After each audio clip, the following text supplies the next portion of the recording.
अस्सलाम वालेकुम स्टूडेंट, मैं डॉक्टर अर्शी खातून आप तमाम तलबात का खैर मकदम करती हूँ अर्शी उर्दू क्लासेस में।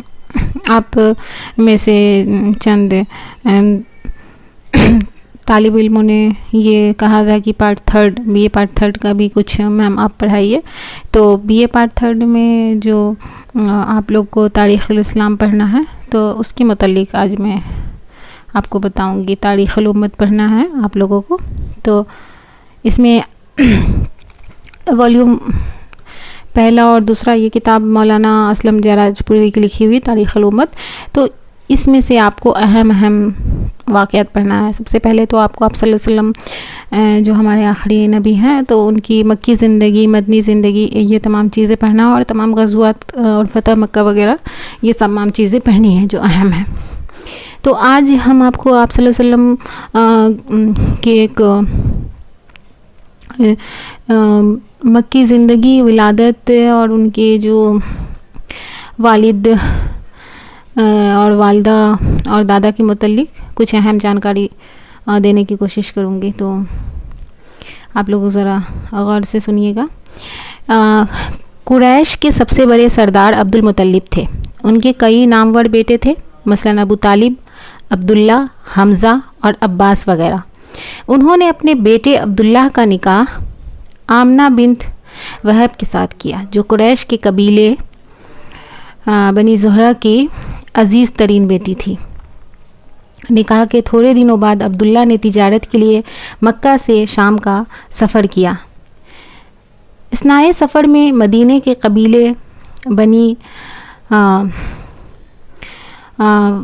फजार में, जहाँ उनका ननिहाल था, ठहर गए और वो वहीं बीमार होकर इंतकाल कर गए। तो जब तिजारत के लिए वो मुल्क शाम का सफ़र करने के लिए गए थे तो वहीं जो अब्दुल्ला आप सल्लल्लाहु अलैहि वसल्लम के वालिद थे उनका इंतकाल हो गया। अब आप सल्लल्लाहु अलैहि वसल्लम की तारीख़ विलादत तो उनकी वफ़ात, जो उनके वालिद थे, उनकी वफ़ात के चंद माह बाद यानी कि 2 शंबा के दिन सुबह के वक्त 9 रबीउल मुताबिक 17 अप्रैल 571 ईस्वी को, उसी साल जिसमें असहाबे फ़ील का वाक़या हुआ था, हज़रत सल्लल्लाहु अलैहि वसल्लम की पैदाइश हुई। अब्दुल मुत्तलिब ये खुशखबरी सुनकर बहुत खुश हुए और मोहम्मद सल्लल्लाहु अलैहि वसल्लम नाम रखा और अरब की रस्म के मुताबिक 7वें दिन उनका ख़तना किया गया। अरबी कबाइल के नस्ब नाबों को देखने से बजीज़ बनी तमीम के एक सरदार के जो फ़रज़ोक शायर की 5वीं पुश्त में पड़ता है, उस नाम का कोई और शख्स तमाम अरब में नहीं मिलता है। तो ये आपकी पैदाइश हो गई जो कि 9 रबीउल मुताबिक 17 अप्रैल 571 ईस्वी को हुई और उनके दादा ने उनका नाम अबुल मुत्तलिब रखा। उसके बाद कुरैश का ये दस्तूर था कि अपनी औलाद को बादिया नशीन कबाइल की औरतों को परवरिश और दूध पिलाने के लिए देते थे, सुपुर्द करते थे कि वो तवाना और तंदुरुस्त रहे। तो चुनांचा हज़रत सल्लल्लाहु अलैहि वसल्लम को भी उनके दादा ने बनी सअद की एक खातून के हवाले किया और उनका नाम हलीमा बिन्त अबी ज़ुहैब था। तो उनके शौहर जो थे हारिस बिन अब्दुल अज़ा थे। तो 4 साल तक उन्होंने उनकी परवरिश की, फिर मक्का में लाकर उनकी वालदा की सुपुर्द कर दी।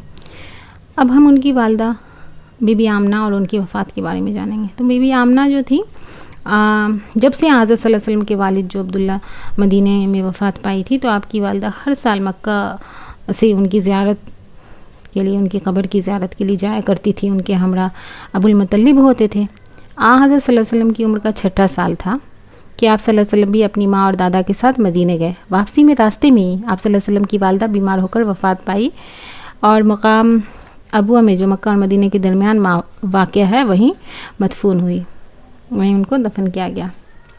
अब अब्दुल मुत्तलिब यतीम पोते को लेकर मक्का वापस आए और उनसे बहुत मोहब्बत करते थे और उनको अपनी अज़ीज़ तरीन औलाद समझते थे। काबे के साये में अब्दुल मुत्तलिब के लिए वो काबे के साये में फ़र्श बिछाया जाता था और उनके बेटे अदब से उनके किनारे बैठते थे। हज़रत सल्लल्लाहु अलैहि वसल्लम जब आते तो सीधे फ़र्श पर चले जाते और उनके चचा उनको पकड़कर खींचते कि अपने बराबर बैठलाएं। अब्दुल मुत्तलिब कहते कि नहीं, उसको छोड़ दो। वल्लाह ये मेरा फर्जंद बड़ा आदमी होने वाला है। फिर उनको अपने पास बिठाते और शफ़क़त से पीठ पर हाथ फेरते। तो ये उनकी जो दादा की मोहब्बत है उसके लिए ये एक वाक़या। उसके बाद जब आप सल्लल्लाहु अलैहि वसल्लम 8 साल के हुए तो उनके दादा की भी वफ़ात हो गई मक्का में। तो जब उनकी वफ़ात हुई उनको ऐसा लगा, तो वफ़ात से कबल उन्होंने अपने बेटे अबू तालिब जो कि हज़रत सल्लल्लाहु अलैहि वसल्लम के हकीकी चचा थे उनकी परवरिश की वसीयत कर दी थी। अबुल मुतल्लिब के कुल 10 बेटे थे, उसमें से अबू तालिब, अब्दुल्ला और ज़ुबैर हकीकी भाई थी और इन तीनों की वालिदा जो थी फ़ातिमा थी। तो उसके बाद जब आपका सिन 15 साल का था तो उस वक्त कुरैश के और कैस के कबीलों के साथ लड़ाई हुई। तो ये जो हुदूद हरम में हुई थी ये लड़ाई, तो इसलिए हरबे फिजाज नाम से मशहूर है। तो कुरैश के सिपह सलार आज़म हरब बिन उमैया थे और वो उम्र और शर्फ में बहुत मुमताज़ थे और बनी अब्दुल मुतल्लिब के सरदार ज़ुबैर थे। इस लड़ाई में आप भी शरीक थे और दुश्मनों के तो तीर चुनकर अपने चचा को देते थे। तो ये इनके 15 बरस की उम्र का एक वाक़या। उसके बाद आप जब 25 साल के हुए तो 25 साल की उम्र में आपका निकाह हज़रत खदीजा कुबरा रज़ी अल्लाह अन्हा के साथ हुआ। हज़रत खदीजा जो थी वो कुरैश की कबीला असद के सरदार खवेल्द की बेटी थी और बहुत आकिल थी और उनके जो मालो दौलत थी बहुत ज़्यादा थी।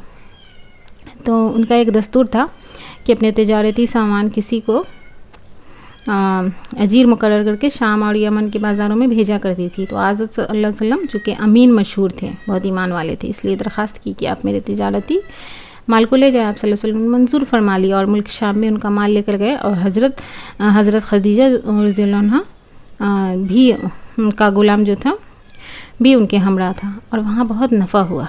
तो इस सफ़र से आने के बाद हज़रत खदीजा जो कि ख़ुद बेवा थी, आज सल्लल्लाहु अलैहि वसल्लम अपनी लौंडी को भेजकर निकाह की दरख्वास्त की। आप सल्लल्लाहु अलैहि वसल्लम ने रज़ामंदी का इजहार किया और अबू तालिब से कहा कि ये निकाह का एक दरख्वास्त आया। तो उन्होंने हज़रत खदीजा के चचा को पैगाम दिया और दोनों तरफ से लोग जमा हुए और निकाह हो गया। जिस वक्त निकाह हुआ आप सल्लल्लाहु अलैहि वसल्लम की 25 साल थी, आप सल्लल्लाहु अलैहि वसल्लम की उम्र और हज़रत खदीजा की उम्र उस वक्त 40 साल थी। तो ये उनकी शादी का वाक़या हो गया। अब हम कुछ गारे हिरा और जो नबूवत से कबल के हालात हैं उस पर बात कर लेते हैं। तो आप सल्लल्लाहु अलैहि वसल्लम हमेशा गारे हिरा में इबादत के लिए जाते थे और वहाँ कई दिन रहते थे। तो इब्तिदा से ही उन्हें बुतों से नफ़रत थी, तो बुत परस्ती नहीं करते थे।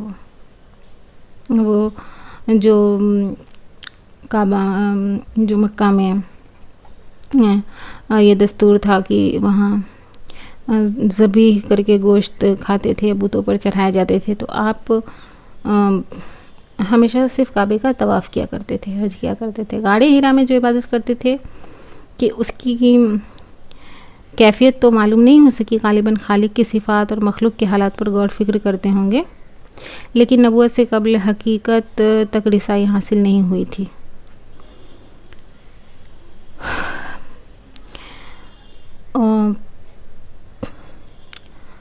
उसके बाद इब्तिदाई वही के मुतालिक बात करते हैं कि एक दिन गाड़े हिरा में वो हस्बे मामूल इबादत में मशगूल थे कि फ़रिश्ता वही लेकर आया और कहा पढ़। आपने जवाब दिया कि मैं पढ़ना नहीं जानता।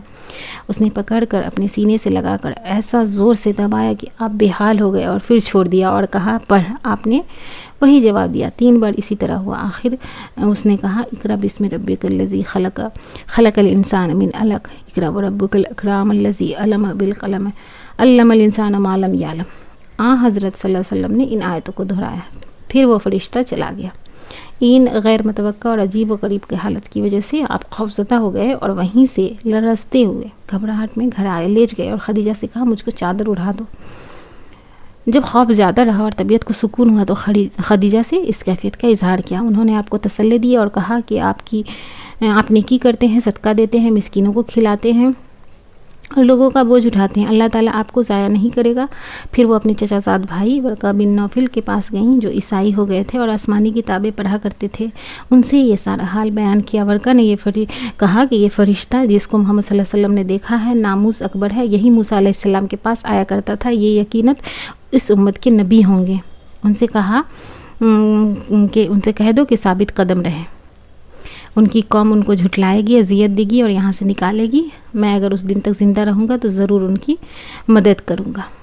तो ये हो गया आपको जो पहली वही आई थी उसका वाक़या। तो आज आप सल्लल्लाहु अलैहि वसल्लम की ज़िंदगी के मुतालिक हम इतना ही बात करते हैं। उसके बाद हम तबलीग, उसके बाद हिजरत और तमाम ग़ज़वात का भी ज़िक्र करेंगे। तो इस क्लास से आपको कितना फ़ायदा हुआ आप ज़रूर बताएं और क्या पढ़ना चाहते हैं। शुक्रिया।